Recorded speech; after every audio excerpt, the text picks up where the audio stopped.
Hello all of you. उम्मीद करता हूं आप सब बहुत अच्छे से होंगे। आज फिर से एक बार फिजिक्स की कुछ बहुत महत्वपूर्ण टॉपिक्स को आपके साथ शेयर करने के लिए मैं आशीष पाठक यहां पर हूं और आपके लिए आज की क्लास भी बहुत इंटरेस्टिंग होने वाली है। इंपॉर्टेंट टॉपिक्स तो मैं आपसे शेयर करूंगा ही, लेकिन बहुत आसान तरीके से मैं आपसे वादा करता हूं कि आप पूरी वीडियो को बहुत ध्यान से देखें और निश्चित रूप से आज का जो टॉपिक है आप पूरी तरीके से समझ जाएंगे। बहुत इंपॉर्टेंट टॉपिक है, तो आज शुरू करते हैं हम इस वीडियो को। और आप देख सकते हैं जो मैंने आज टॉपिक लिया हुआ है वो है वैद्युत क्षेत्र की तीव्रता, इंटेंसिटी ऑफ इलेक्ट्रिक फील्ड। हमने पिछले वीडियोस में ये देखा कि चार्ज और फील्ड का कॉन्सेप्ट क्या है। अब हम वैद्युत क्षेत्र की तीव्रता के बारे में बात करेंगे, इंटेंसिटी के बारे में बात करेंगे। तो स्टूडेंट्स, आपको मैंने ये लास्ट वीडियो में बताया था कि कोई भी चार्ज हो, उस चार्ज के समीप उसका एक प्रभाव क्षेत्र पाया जाता है, उसका एक इफेक्ट एरिया होता है जिसमें वो आवेश प्रभावी होता है। फॉर एग्जाम्पल, अगर मान लीजिए ये एक चार्ज Q है, तो इस चार्ज Q की सराउंडिंग में कुछ एक सराउंडिंग ऐसी होगी जहां पर इसका इफेक्ट पाया जाएगा, इसका प्रभाव पाया जाएगा, और इस पूरे प्रभाव क्षेत्र को ही वैद्युत क्षेत्र कहते हैं। वो वैद्युत क्षेत्र इस आवेश के कारण कहा जाएगा, पर्टिकुलर इस आवेश Q के कारण कहा जाएगा। अब इस आवेश के कारण जो क्षेत्र है इसे हमने वैद्युत क्षेत्र किया कहा, लेकिन इसकी इंटेंसिटी कितनी होगी, इसकी प्रबलता कितनी होगी, ये हमको बतानी है। तो ये भी आपको मैं बता दूं कि इस आवेश Q जो कि यहां पर रखा हुआ है, इसके नजदीक जितने हम रहेंगे, जितने इसके नजदीक रहेंगे, इंटेंसिटी उतनी अधिक होगी। हम जैसे जैसे इससे दूर जाते जाएंगे, जैसे जैसे इससे हम दूर जाते जाएंगे, उसकी इंटेंसिटी घटती जाएगी। इसका मतलब वैद्युत क्षेत्र की तीव्रता की माप हम प्रबलता से करते हैं। तो वैद्युत क्षेत्र की तीव्रता की माप हम प्रबलता से करते हैं, लेकिन इसको बाकायदा वेल डिफाइन जब किया गया तो कहा गया कि अगर किसी वैद्युत क्षेत्र में एक परीक्षण आवेश, मैंने एक नाम लिया है, देखिए मैं उसको यहां लिख भी रहा हूं, परीक्षण आवेश, परीक्षण आवेश, जिसको हम कहेंगे टेस्ट चार्ज, टेस्ट चार्ज। इसको हम Q0 से सामान्यतः डिनोट करते हैं, Q0 या Q0 से, कि अगर किसी वैद्युत क्षेत्र में परीक्षण आवेश Q0 को रखा जाए, जैसे मान लीजिए इस Q चार्ज के कारण ये हमारा वैद्युत क्षेत्र है, इसमें कहीं पर भी टेस्ट चार्ज Q0 या Q0 को रखा जाए और ये Q0 जो यहां पर रखा गया है, ये Q0 खुद पर F बल का अनुभव करे, जो फोर्स इसको महसूस हो, जो फोर्स इसके ऊपर लगे वो F हो, तो F अपॉन Q0 को हम इस पॉइंट पर, इस बिंदु पर वैद्युत क्षेत्र की तीव्रता कहेंगे। इस बिंदु पर वैद्युत क्षेत्र की तीव्रता क्या होगी? F अपॉन Q0, क्योंकि यहां पर Q0 अपने ऊपर F फोर्स का अनुभव कर रहा है, इसलिए Q आवेश की वजह से यहां पर जो वैद्युत क्षेत्र की तीव्रता होगी वो F अपॉन Q0 होगी।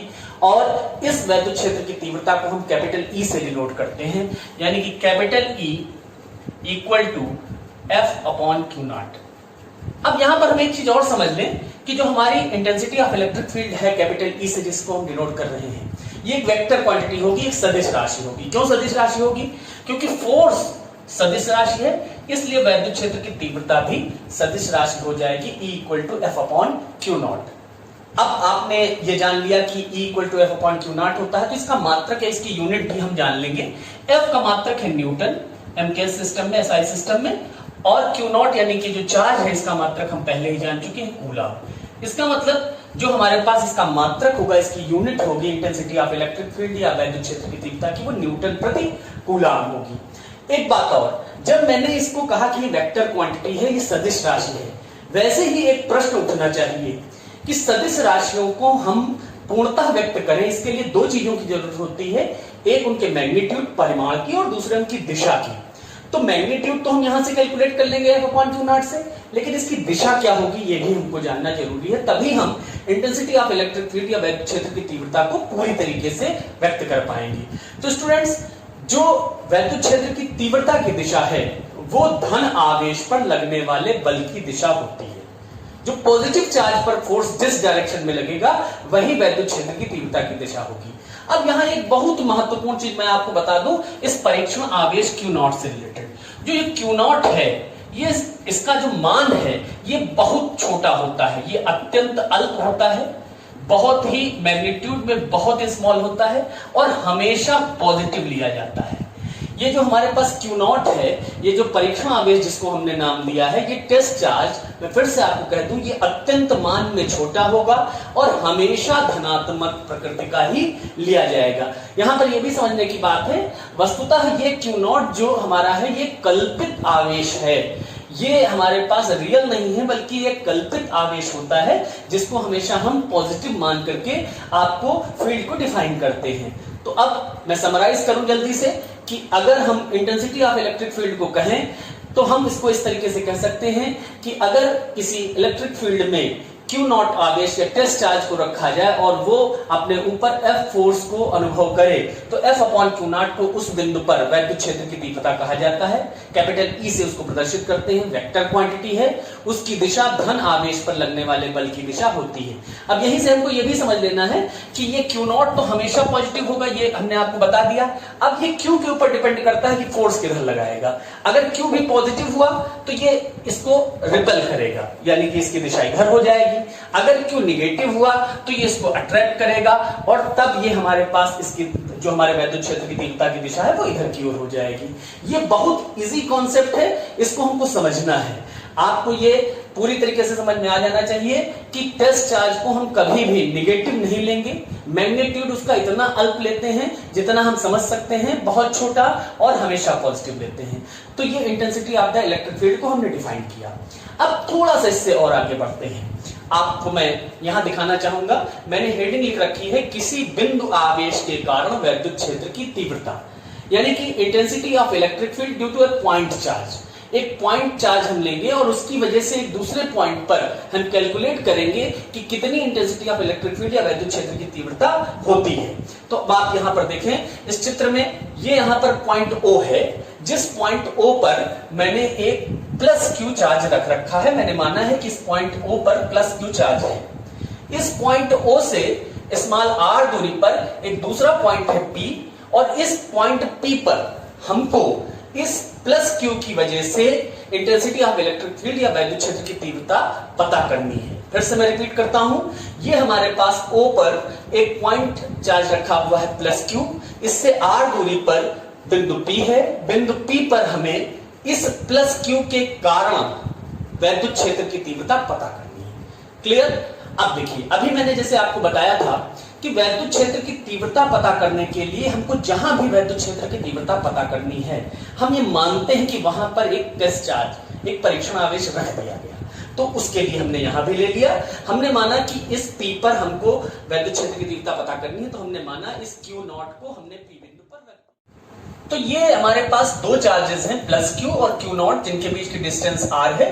और हमने एक चीज और माना, ये चार्जेस एक ऐसे माध्यम में रखे हुए हैं जिसका डाइलेक्ट्रिक कांस्टेंट K है। तो अब दो चार्जेस एक डाइलेक्ट्रिक कांस्टेंट K के माध्यम में रखे हुए हैं, इनके बीच जो इलेक्ट्रोस्टैटिक फोर्स लगेगा उसको हम कूलम लॉ से बता सकते हैं। और कूलम लॉ के अनुसार इन दोनों के बीच लगने वाला जो हमारे पास स्थिर वैद्युत बल F होगा वो बराबर होगा F equal to 1/4 pi epsilon naught K Q0 upon r square. बहुत क्लियर है, ये हम लोग पहले से पढ़ चुके हैं। अगर आपने कूलम्स लॉ नहीं पढ़ा है तो हमारे लास्ट वीडियो को देखें। अब हमने जब यहां पर ये कर लिया तो यहां से हम एक चीज और कैलकुलेट करते हैं कि F अपॉन Q0 क्या होगा। तो F अपॉन Q0, हम Q0 को इधर ले आए हैं, तो अब यहां पर हमारे पास बचा 1/4 pi epsilon naught K Q/r square. लेकिन अभी मैंने आपको डिफाइन किया कि F अपॉन Q0 को हम किसी पॉइंट पर इंटेंसिटी ऑफ इलेक्ट्रिक फील्ड या वैद्युत क्षेत्र की तीव्रता कहते हैं। तो F अपॉन Q0 हमको पता है, परंतु E equal to F upon Q0 हमको ये पता है। तो यहां पर अभी हम अगर मैग्नीट्यूड वाइज देखें तो ये हमारे पास F/Q0 क्या मिल गया, इंटेंसिटी ऑफ इलेक्ट्रिक फील्ड का मैग्नीट्यूड मिल गया। किस पॉइंट पर, P पॉइंट पर, इसलिए हमारे पास E equal to 1/4πε0K Q/r²। ये हमारे पास क्या मिला, ये हमारे पास मिला Q आवेश के कारण उससे r दूरी पर वैद्युत क्षेत्र की तीव्रता। क्या हमको मिल गया, Q आवेश के कारण उससे r दूरी पर वैद्युत क्षेत्र की तीव्रता। Q आवेश O पर है, उससे r दूरी पर बिंदु P है, वहां पर मिल गया। इसकी दिशा क्या होगी, अगर इसको हम वेक्टर क्वांटिटी हमने बताया है तो इसकी दिशा मैंने जैसा कहा धन आवेश पर लगने वाले बल की दिशा होगी। तो क्लियरली इसकी दिशा यहां पर OP होगी। OP दिशा में क्यों, क्योंकि हमने यहां पर आपसे कहा था कि ये प्लस Q चार्ज है। अब ये प्लस Q चार्ज है, ये टेस्ट चार्ज है। टेस्ट चार्ज हमेशा पॉजिटिव होता है, तो प्लस प्लस को रिपेल करेगा, इसलिए फोर्स की डायरेक्शन मैंने इधर बनाई है, यानी कि ये जो दिशा में लगेगा ये OP दिशा में लगेगा। इस तरीके से एक एग्जाम्पल लेकर के मैंने आपको बताया कि किसी बिंदु आवेश के कारण किसी बिंदु पर वैद्युत क्षेत्र की तीव्रता क्या हो सकती है। यहां एक चीज और क्लियर कर दूं, ये पॉइंट चार्ज हम निगेटिव भी ले सकते हैं। अगर हम इस पॉइंट चार्ज को माइनस Q लेंगे तो सब कुछ ऐसे ही आएगा, सिर्फ उसकी डायरेक्शन फोर्स की जो होगी वो हमारी P से O की ओर हो जाएगी, क्योंकि नेगेटिव चार्ज और पॉजिटिव चार्ज के बीच अट्रैक्शन होगा, वो आकर्षण बल लगेगा, इसलिए फोर्स की दिशा बदल जाएगी, मान यही निकलेगा। तो अब हम सबको ये पता हो चुका है कि Q आवेश के कारण उससे r दूरी पर वैद्युत क्षेत्र की तीव्रता 1/4πε0K Q/r² होती है। इसकी दिशा धन आवेश पर लगने वाले बल की दिशा होती है, ये हमको हमेशा याद रखना है। इसके बाद हम इस टॉपिक में कुछ और इंपॉर्टेंट चीजें नेक्स्ट वीडियो में पढ़ेंगे। तब तक के लिए बहुत बहुत थैंक यू। Stay safe.